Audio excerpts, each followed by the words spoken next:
Welcome, everybody, to the Pros Talk. I'm your host, Dave Annable. We're going to get right into it. I've got Mike Ford from TRS Heating and Cooling ClimateCare, one of the longest names in the industry now. Welcome, Mike. Thanks for joining me. Yeah, thanks for having me, Dave. My pleasure, sir. Most of these people that have been coming on the podcast, I know well. So, but we have to educate the people that are listening. So, you know, the man, the myth, the legend, Mike Ford. Give us a little bit of who is Mike, where you came from, and how you got to today, and then I'll ask you kind of, about TRS after that. But lead the charge, sir. Who is Mike Ford? Well, Mike Ford, just a country boy back from Spencerville area. Started in the sheet metal trade with an older company back in the 70s. I've grown through many different trades. I've been licensed in many different trades, and decided back in the 90s to start my own company to help enhance the perception of the trades. A lot of people back in those days didn't think trades were noteworthy. Nowadays, they're a necessity, and they're becoming more and more important and harder to find good tradesmen. So TRS has been around since 1993 is when we started it. And we've been growing steadily. It's been a family-owned business, still is. We've been in the Brockville area, and ever since. Yeah, and before, really, like, it's an evolution, right? So you've, like, I know TRS Heating and Cooling, like you said, been around. That's my go-to, and I know them well as that. But now we got this ClimateCare add-on to it. So TRS, what's the evolution into the co-op, I guess is what it's called, with ClimateCare, and how is that treated TRS, and where do you see it going from there? Well, back about 4 years ago, TRS decided that we needed to enhance or grow. And what we did is we joined the ClimateCare co-op. It's a co-op that started back in the early 90s. It's 40 heating contractors all across Ontario. They're all independently owned. But what we did is we pooled together. We worked together. We've increased our buying power. Between the 40 of us, now we have a on-site trainer. We have better buying power. We have a full HR department. We've actually enhanced the trades to we're like playing with the big guys now. And we're all independently owned small companies all across Ontario. Yeah, and it's probably going to come up a lot because I'm going to relate everything on this topic to my dad and what I remember from his company. And you worked for Dad, so I know we both know him, knew him really well. But so you say increases your buying power. So going into this co-op with ClimateCare, is that like the best definition of that would be it's a win-win? Like it's a win for you as an independent contractor, but the clients as well at the end. I know I'm a client of TRS, and the level of service and like you said, the training surprises me, it seems, every time. I think we have that stigma of contractors and, let's razz Dad a little bit up above. The plumber's cracks out, they're dirty, they've got chain smoking, their boots are muddy. But I mean, that evolution of trade, I think people have to really relate that with a clean service now. Because, I mean, last time the guys were out, it was mucky and snow, your guys at my house, and it was literally a red carpet. They rolled out the red carpet. It was matted, I don't know, it had to be about 50 feet. Yes. And booties and sand, like it's all clean. So do you see it as a win-win for like clients are getting the better of TRS and TRS is actually getting the better ability, like you said, to compete with the big guys? Well, what we found is the training, like you said, there's nothing even comes close to it across the board. And if I remain a small independent in Brockville, I couldn't afford that level of training. And now with the co-op, we have trainers, we have code of conduct across the board. That's a big thing. Which is, nobody's even close to it. Our code of conduct, what we do is done by every ClimateCare contractor across Ontario, and it's very stringent. To remain part of the co-op, you have to adhere. to the code of conduct. It's one of the biggest feedbacks we got with the Approved Professionals group was the code of conduct is what sets us back from other networking groups. And we've actually acted on the code of conduct more than any other infraction within the group. So having that with the co-op, I think that, like you said, it impresses me, each time because I see the level of guys coming in with their iPads, their tech, they're knowledgeable. But like you said, with small business, like if you just had your crew that you have right now, which how many do you have on staff? 5. You can't get training for 5 people in a cost affordable. Like you're going to bring somebody down from Toronto to teach 5 people, probably 4 because one's an office staff or something, right? Teach 4 people something that is regularly to a 40-person class. Exactly. They're going to charge you $500-$600 a person compared to the co-op probably dilutes that down where it's manageable and they fill the group with their own people. Well, we have our own trainer. Yeah, he's on so staff. That's cool. Yeah, he comes down and he does the training for my guys. I would say my techs are the forefront of technology in the Brockville area. Like we have the training. We are up to date. We are up to speed on all the different equipment that's out there, all the different processes that are out there, and it's all done because we're a part of this big co-op. Yeah, and I think it's another one of those industries that people just think, you know what, when we bought or built our home, these guys showed up and they put this furnace in our basement. End of story. 20 years. Yep. Till it dies or till it seizes or till there's no heat on the coldest day of the year. Or is that, do you find, because we're going to talk about, let's lead right in. You've got a maintenance program with the co-op. And I think it's really cool how it operates and people need to be educated. So I want you to have a chance with this platform to kind of, why should people be looking at this maintenance program? What's the benefits as far as, the homeowner? And just, give me the nuts and bolts of that maintenance program and how you see it working and how it's improved service. Well, the maintenance plan, we have, it's called the WeCare plan. It is something that we established with the co-op. Co-op have had it for years. It's a monthly fee. It's $9.95 for a furnace. Yep. And what that includes, it includes your maintenance every year. And the problem with a lot of people with their equipment is your furnace is in your basement. It's, how would you put it? It's behind all the storage and the old presents that you don't want to. Yeah. Exactly. I mean, it's a lot different than any other major purchase you'd have. Your car's in your driveway. You get your oil changed. You get the tires maintained because it's there, it's visible, and it's a little status symbol. Your furnace is something that it keeps you warm or it doesn't. There's nothing in between. Yeah, and you only hear when the doesn't happen. Exactly. So with the maintenance plan, what that does is we call you and schedule maintenance. So you don't have to remember. We have all the information on your furnace. We know the warranties. We know what's not warranty, what is warranty. We come in for $9.95 a month. We come in, we do the maintenance annually. Plus, if there is a breakdown, if there's an emergency service call, you don't get the overtime charge. You get 20% discount on all repairs.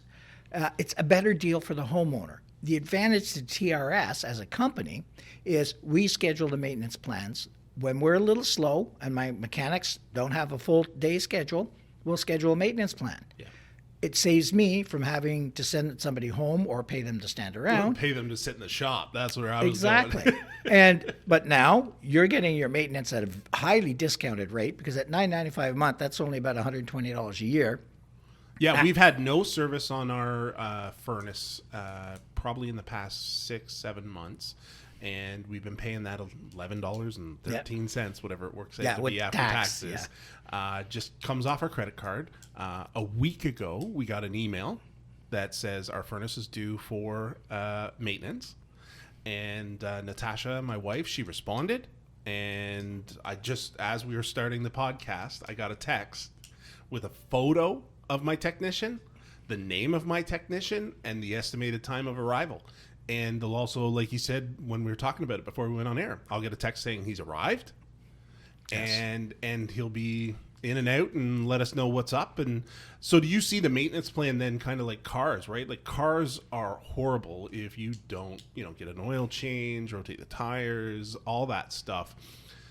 Do you see the long-term play, if you haven't seen it already, where the furnace, like you guys going in once a year, is that going to save the bigger repair bills? Oh, for sure.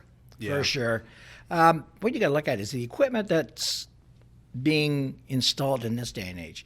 25 years ago, the furnaces had a gas valve and a fan. That's all there was to them. And so, I mean, the failure rate was almost non-existent. Yeah. Nowadays, with the high-tech furnaces, with full modulating, multi-staging, electronically controlled fan motors and stuff, they require more maintenance. It's like comparing an air-cooled Volkswagen to a Ferrari. They require maintenance. Pedal bicycle to a motorbike. Exactly. Yeah. So, having the maintenance done will catch 90% of any issues before they become an issue. And then your furnace doesn't have the failure rate. Plus, it is required by most manufacturers to have a maintenance done every year. To get the warranty. Yeah, to maintain your warranty. Yeah, which I guarantee everyone listening, I'm horrible. I have to set a reminder in my phone about the filters. Yeah. Because it's one of those things that we live such busy lives. There's no way in hell you're going to remember that, every 3 months or, with the season changes, especially with me, I find I go through a couple extra filters in spring with the pollen, just because of where I am. I'm in a sugar bush and it's nasty, but it's one of and once the windows are open and, cleaning and, so yeah, that's pretty cool. And I recommend the maintenance plan. I'm always surprised when evolution with a company happens. Like, we're a small town. There's lots of HVAC contractors in the area, but nobody's jumped on the bandwagon. Nobody else is saying, hey, I'm going to offer a maintenance plan. If TRS is offering a maintenance plan, why am I not? And I just think it's smarter for the customer service as much as it elevates you guys. But yeah, it's one of those concepts. Jordan was at the house and he told me about it. And I'm like, well, why the heck haven't I heard about this before? Exactly, and that's one of the hardest things. My dad things. was an HVAC guy, and he's like, "It's just let the furnace sit and rot. We'll sell them another furnace." It's not the negative way of thinking, but that's the way it was. But maybe it does come down to there's only two parts, kind of that could fail, and you have to relight the pilot every now and then, and that was it, or something burnt out. But you're right. We're connecting with smart devices now to the furnaces. There's lots of tech. I saw Jordan messing around inside of it last time, and I was just like, nope. Yeah. Well, as you point out, there's some things that a homeowner can do. I mean, like change the filter is key. You think? Air conditioning, heating, whatever mode you're in, check your filter. I'm not saying you have to change it every month. No. Check it at least once a month because we see more failures from furnaces working under what they call stress. Yeah, it's like putting a lid on it and trying to make it suck air. And then wonder why it's not heating. So what do? You turn up the thermostat more, make it work harder. So these are things. The filter is, and it's most houses, it's quite easy to do. It's junk, pull it out, look at it, it's dirty, replace it. If it's not dirty, put it back in, check it next week. Yeah, it's crazy. So, the list of services, that's, we're talking furnace, but the other evolution of this industry and this trade is you guys aren't just furnaces. And AC, like most people think HVAC and they just think furnace, like heat and air. That's it. But I've had you guys put in a water filter thing. Yep. I was talking to Steven was at the house and we were just chit-chatting and boom, the conversation came up and he's like, yeah, we can deal with that. And, most people realize they have the air exchanger in there. So what's kind of the scope of our listeners that, they can reach out to you for? What we pride ourselves on is one word, comfort. Yeah. You got to be comfortable with your air quality. You got to be comfortable with your temperature. You got to be comfortable with humidity. You got to be comfortable with your water quality. There's so many facets of your home nowadays that people are becoming more aware of because they're trapped in their homes. Yep.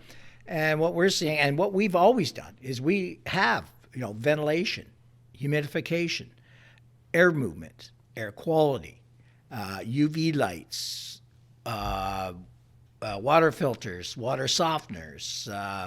There's so many things that are available to remedy problems. And a lot of people, they put up with their problems. They go, oh, well, that bedroom's always been cold. Well, that can be fixed. Yeah. Yeah. Chances are that wasn't meant to be. Exactly. Yeah. And that technology, like you're big into the technology. We design systems now. We use technology. We don't just go in there and look at it and say, well, it's the way it is and walk away. We say, we can help. There's a lot of things we can do. I remember when Kitech Warm Right Floors came out, and that's radiant floor for those that don't know it. And being in architecture, that was probably 18, 19 years ago. Showing your age. Yeah.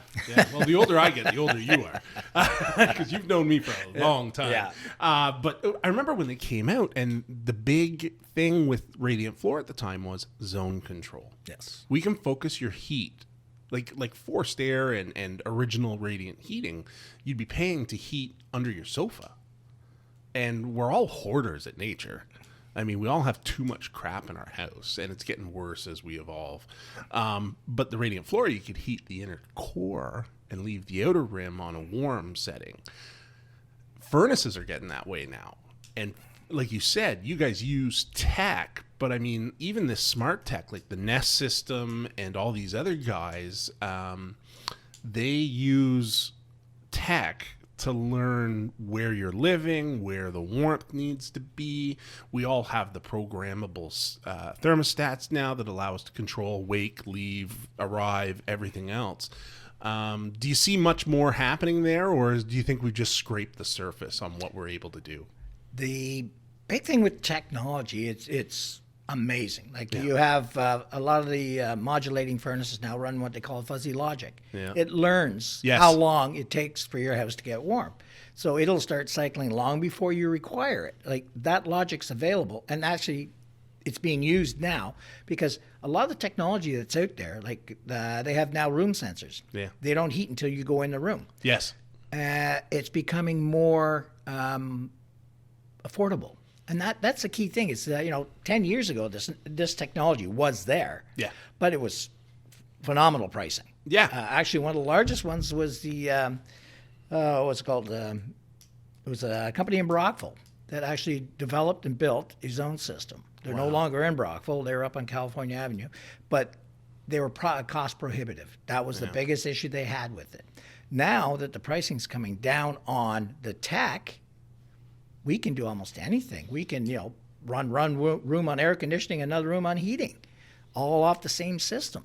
Yeah, and it's one of those stigmas that I think people have to realize, because even I got caught up in it. Like I said, 6 months ago, I said, we always have trouble with our house. We had the cold room, and we were worried about flow and heat and efficiency. You and I were talking. You're like, Dave, we'll just come out and do an audit. So I had you out to be proactive, but when the guys started telling me that we might need a new furnace and all this other stuff, your heart races, because we're all envisioning this big ticket bill, but it was really cost affordable now. So solar in my industry, everyone wanted solar about 5 years ago. It was astronomical. Yep. Like it was new, Now it's half the price. So with furnaces and, like you say, all the comfort items that you guys offer, you're seeing that as well, that it's kind of leveling out and becoming more relatable. Yes. Yeah. And the new housing is considerably different than we're running into houses now. They're 20 years old. Yeah. They require a new furnace. Well, we actually do a heat load on that house because 20 years ago, 30 years ago, that was never done. It was like, I think you need 100,000 BTU. That's what the house got. Or years ago, I worked for one contractor back in the 70s where he bought one. Now you're dating yourself. Yeah, I am dead. But he'd buy 30 furnaces all the same size. And it didn't matter how big your house was. I remember Dad doing that. Yeah. Didn't matter. Everybody got the same furnace. Yeah. Now we actually use technology. We check the windows, we check the R ratings, we check the duct sizes, and we make sure that you have an accurately sized furnace. Makes the house more comfortable. Yeah. Saves you energy, and it's just an all-round better system. And we gotta, when we're doing house plans, put my other hat on here. I'll be the architect for the moment. I don't care. I do not care about your furnace. I do not care about your ductwork. I do not care about your registers, and I do not care about the temperature in the room furthest from the mechanical room. I don't. I just don't care. And the building industry, we've got energy efficiency that we must meet. So I check wall openings versus window glazing and meet all the minimums. We set the standards of what the E ratings of those windows have to be for heat loss.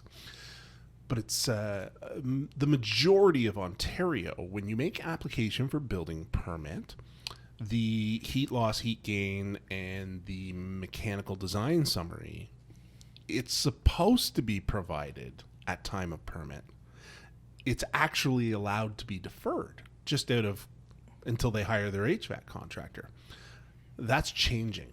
It's going to be mandatory. Ottawa's already doing it. Kingston's already doing it. So I've teamed up with a guy that he's a mechanical engineer that does it. Most HVAC companies will do it. Mm-hmm. But I think it's one of those things that's going to move exactly what you said to the forefront. Is we actually have to size the furnace, size the ductwork, check the airflow, and check that temperature gauge. You know, I think it's like a blow test, right? Like, what's it going to be at that tail, the furthest from the furnace? That's the problem room, because how many beams do we run a reducer under, right? How much did we truncate that airflow to get to the kid no one likes room? Yeah. Over top of the garage, yeah. Yeah, over top of the garage with a cantilever in front of that, no insulation in the floor joist. Yeah. So I mean, is that something TRS offers? Like, when you get clients that are doing a build, I guess would be the only time it would happen. You within your co-op or you within the group, do you guys handle all that? You do your duct design, your sizing, like all the mechanical design stuff? I do all that. We're certified through HRAI, which is the Heating, Refrigeration, Air Conditioning Institute of Canada. And that's one of the key things anybody building or even doing a reno is find out. There's a lot of guys out there that aren't qualified. A lot of guys. I have seen and met a lot of them. And the big thing is they can talk a good story, but do they know what they're doing? Yeah. Are they using old technology? Are they just putting a Band-Aid on it? You know what I mean? And that happened in my industry. Was we had a lot of guys that were just, they were trained, they were working for 40 years, and they're drawing house plans. They never changed how they drew them. Yeah. We're regulated now, and I think with the Ministry of Municipal Affairs and Housing stepping up and saying, hey, listen, this is required before you swing a hammer. I think, and I know, the building officials are looking for that HRI qualification, and they want to see it. All these guys that don't have it, you're done. You're out of the game. I don't understand how most of them are still running. Well, that's why we have the approved professionals, right? Yeah. We're both like mind blown with how these guys can exist. Yeah. And they seem to beat you to the client, beat you to the job, and price. Screw the job, and figure out why the price was half at that point. Yeah. But I always like that pouty face we get from the clients, and no offense to clients, it's just truth, that are like, well, I've already paid half of what you're asking. Yeah. Well, you didn't do your homework, people. Yeah. Do your homework. And it's amazing in our industry, in most industries, if you find a heating contractor that is qualified and you're comfortable with it, stay with them. Yeah. If you are one of these people, you get 10 quotations and you've got a difference of 80% between the highest and the lowest, well, those are the two you throw out. Start looking in the middle. Yeah. And I always say in the groupings, not necessarily the middle. Look for the ones that are close priced, because those are normally the guys that you can hang your hat on. Yeah. And how long have they been around? Yeah. I mean, there's a lot of companies right now that are inundating Brockville. They're making phone calls and making appointments, and they show up, and you'll have a new furnace by Monday, but it will cost you a fortune. Yeah, it is ridiculous. Like, I just, I like I say, I go back to Dad's days, and there wasn't that many HVAC companies. You were all in the same plaza. Yeah. You were all side by side. We knew each other. You knew, like, literally, we'd show up to work and we'd all have the garage doors open in front of the plazas and either wave or flip each other off, whatever type of mood it was. But I remember when we started running the trade show about 3 years ago, there's 75 HVAC contractors in the Brockville region. That's insane. Yep. But again, you said you're getting that $100 fix to the 80,000 fix, and it's every monkey between. So people got to do their homework. Now, one of the items you mentioned that I want to touch on is trades, because I'm a skilled trade, you're a skilled trade, and I've done so much talking on this, and I teach, like, I've taught grade 3s at Tony Ada Public School here in Brockville. 10 and 11s at St. Mary's. I've done talking, and then right up into the college level. People seem to have this stigma that even as a, like we said, plumber, HVAC contractor, all these guys, that you're like digging in the mud and it's a dirty job. And I mean, I've met your techs. They're not dirty. They're clean, well dressed. The last time Jordan was at the house, I think maybe twice on his knees. Like he was able to work clean and had lots of space. What can we, like, where do you see the effects of, because you've got kids that are in the trade and everything else, but where do you see the effects and like the remedy of servicing these? Like, do you have trouble finding staff? Do you encourage people look into it? Like just that general topic, Mike, where do we go to help the skilled trade level? This is one of the biggest issues in our whole industry. Yeah. We don't have enough trades. Now, up until 2 years ago, it used to be mandatory that if you wanted 2 apprentices, which are 2 people to teach, you had to have 4 mechanics. Oh. So mathematically, it just didn't, and it'd been that way for the last 40 years. The system almost handicaps you. Yes. So 2 years ago, HRAI, our co-op, and a couple other industry leaders went to the government and lobbied and got it changed to a 1-on-1 ratio, which we're starting, 2 years is not a long time. An average trade takes about 4 to 5 years to complete. Yeah. So we're starting to see some rebound, but we're still not up to the numbers that we need. And the stigma that used to be with the tradesmen, like back when I started in the trades, it was like, if you weren't smart enough to go to college, or your parents couldn't afford for you to go to college. Your guidance counselor checked garbage man. Yes. Yeah. Well, they didn't have Walmart back then. Yeah, really. So basically, you took a trade. And I'm from a very large family, and that's why I took a trade. And actually, I have 4 brothers that are all tradesmen. Yep. And once I got into the trades and realized that, the stigma behind it, that's when I realized that we got to do something about this. We got to, tradesmen are a necessity. They're not, there to heat your house without TRS. Yeah, plumbers, electricians, all these trades, carpenters, all these trades are necessities, and we need them, and we need more of them. As the population grows, housing grows, industry grows, everything grows. Tradesmen, we need more of them to keep up with it. And the advantage being a tradesman is once you're done and you have your certificate of qualification, there is no reason on this planet that you'll ever be unemployed again. No. Canadian tradesmen are one of the best in the world. And the evolution of it, because I mean, I'm talking to a guy that I've known most of my life, all of my life, and grew up. You were an employee with my dad, a longtime friend of my dad. Ended up handling when he grew and branched out. You took over one of the facets of TA Plumbing and Heating, and obviously when it passed, you as a tradesman that was trained and oh shoot, my paycheck's gone. Yep. Because the company went under. You've got that opportunity to say, you know what, I'm going to do something about it. Yep. I'm trained. I'm qualified. I've been working for this man for, you probably did 20, 25 years with Dad? Oh, God. No. At least. But you were with him a long time. Yeah. I mean, if the company never went anywhere, you probably would have stayed. Yeah. But when trouble hits, as a tradesperson, what I'm getting at is we got the opportunities. Yep. We got 2 entrepreneurs sitting right here that are just skilled trades. Yeah, I'm not a businessman by any means. No, neither of us are. But I'm a licensed tradesman. Yeah. And always will be. Yeah, no, but that confidence, I think, is hidden behind a paycheck a lot. Because trades, as much, you get your millwrights, you get the high-level trades. Mm-hmm. I mean, you're making some good coin. Most tradesmen, and that's one of the other advantages we have with the co-op, is my tradesmen are, I would say, probably the best paid in Brockville. Yeah. Because we can afford it because of the co-op. We're running a really sound business. And that's the problem, is a lot of the tradesmen that we compete against are tradesmen, and some of them are damn good tradesmen. Yeah.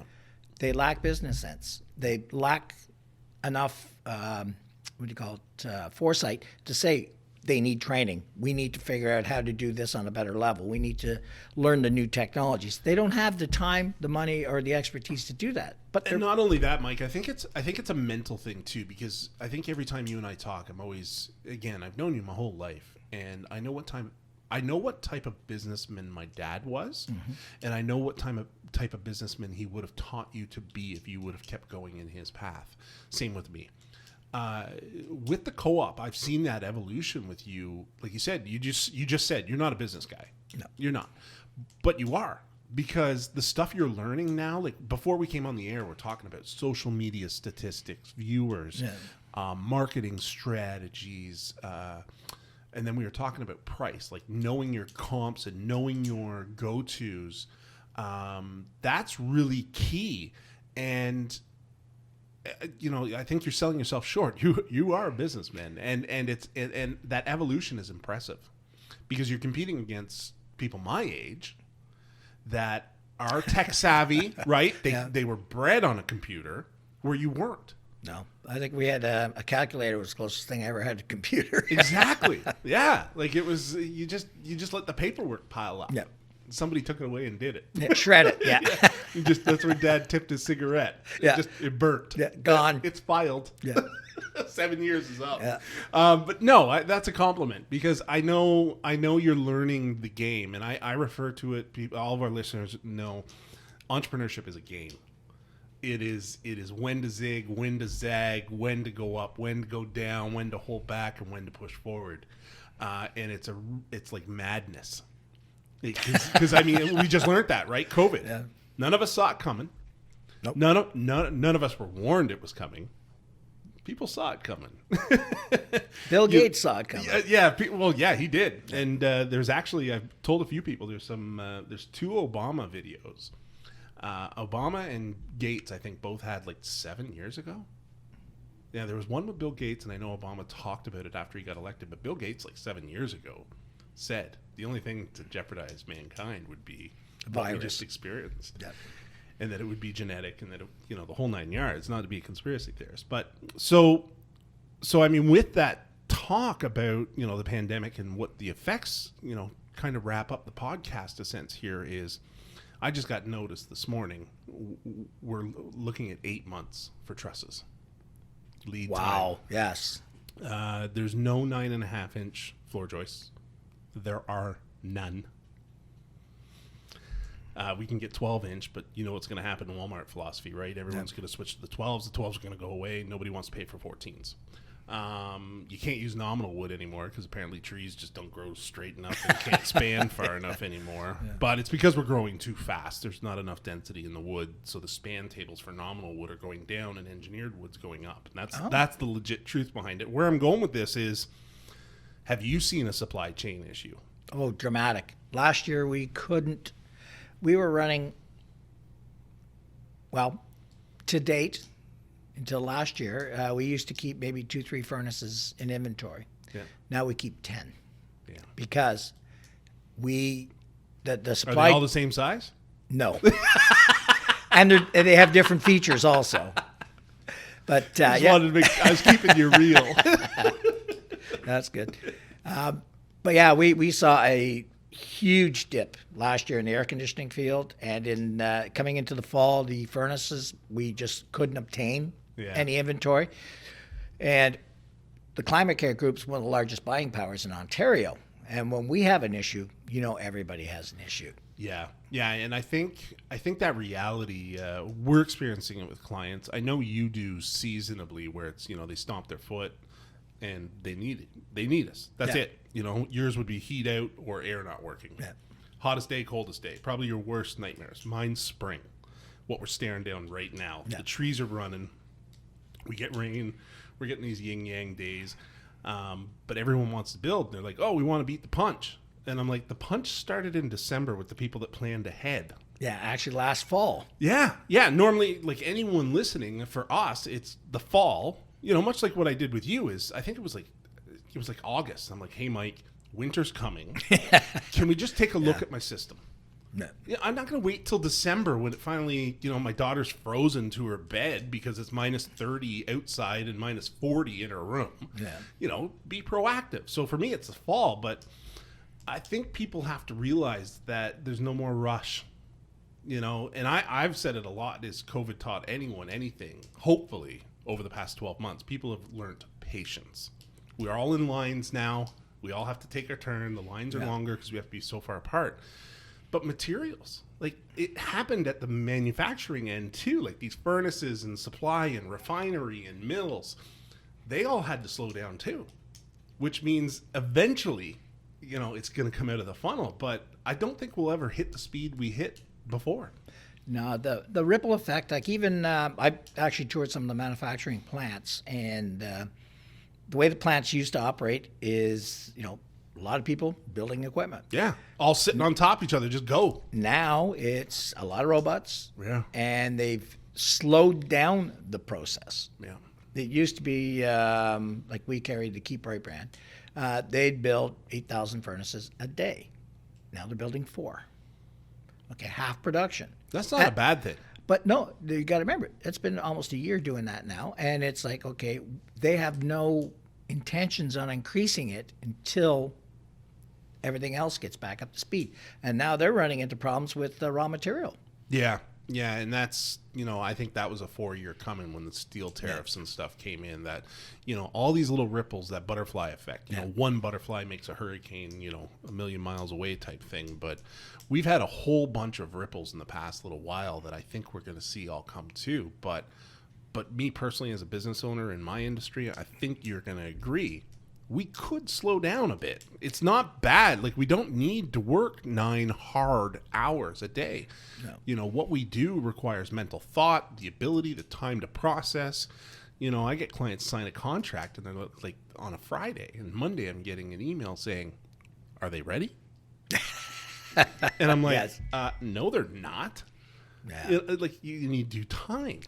I think with the COVID and the whole year, it's been over a year now, where people have been told to stay at home and slow down. Yeah.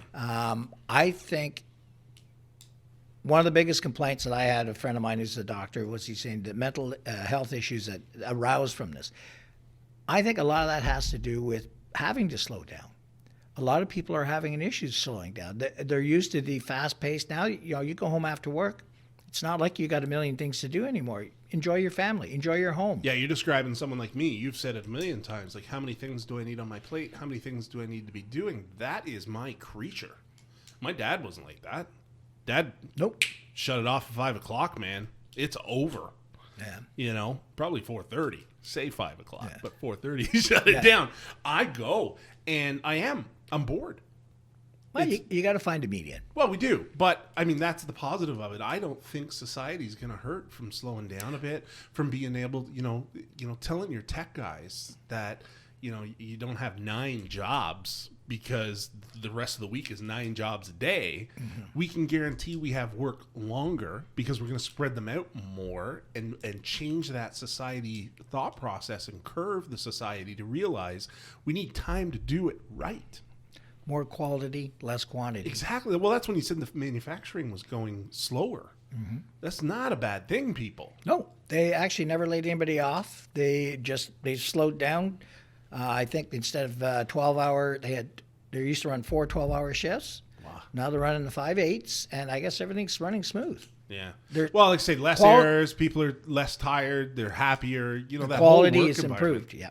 Yeah, you and I, both of our companies, we focus on work environment, making sure we're family, making sure we take care of everyone. You want to have a coffee in the morning and ask how someone's doing. You don't want to just, here's your work order. Nope. Go. No. Yeah. You can't do that. So that's it in a nutshell, Mike. You made it. Yeah, and, like I said, I like the way things are going. I think Brockville is a booming town. It is. Brockville, I think, I don't think there's any other place you'd want to be right now. No, and we're seeing like our industry, we're seeing it. Like I'm way up on house plans, but not organic, like not local. No. No, they're coming in from Toronto and Montreal hot. Because they love this place. Yeah, well, I mean, we got 2 bridges to the States. Mm-hmm. We got 3 major cities within an hour. Mm-hmm. The Thousand Islands. Gorgeous, yeah. It is. And then you and I, both campers. Yep. We're like hour and a half to 90% of the best camping you'll ever see in your life. Most people haven't left Ontario in a year. Yeah. They're starting to see what joys they have in their own backyard. Well, we heard last week the Ontario Provincial Parks released They have already exceeded expectations from 2019 because 2020 they opened late. No one was prepared. Yeah. I want to hear the report on camper sales. I bet you they're through the roof from September when we unlocked last year till now, and even through this year. I guarantee they're going to be nuts. But Ontario parks say they're 75% booked already, 300% up in capacity, and they're actually nervous because, like, I've camped at Bon Echo the same week, the same 10 days every year for 40 years. We could not get in. Wow.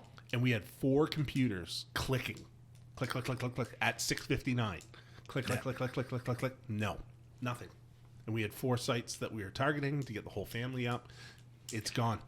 And they're reporting a major, major, major demand for camping because people aren't going to travel this year. No, and you know what? We have.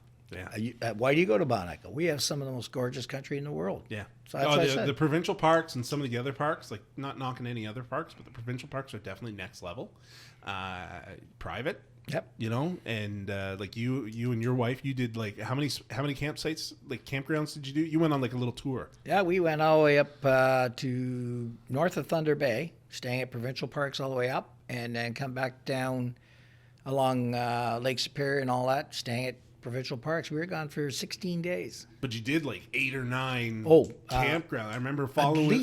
I followed the social media escapades and sat at home working in envy. It's like I said, my industry, we look after people in their homes. I think people in their homes now need to look at living in their homes. And that's the big thing, is people are actually living in their homes now. Living and working. Yeah. A lot of people used to, go to work, go to the gym, go socialize, blah, blah, sleep at home. Yeah. Now they're living in their homes. And I think that's where people need to concentrate. That's where families are made. That might be why they need an RV too, because you're cooped up with the better half a little too long. You just need that. Natasha and I can arm wrestle over the new trailer in back. Well, when you design homes now, do you not put a little hideaway room for them to get away from each other? No, yeah, we need to. All right, Mike, I want to thank you for coming out, man. That was great. Well, thanks for having me, man. It was a great talk. Yeah, we'll have you back and do version 2. All right. All right, thanks. You can reach out to Mike at TRS Heating and Cooling ClimateCare, 613-342-9733, trscomfort.com.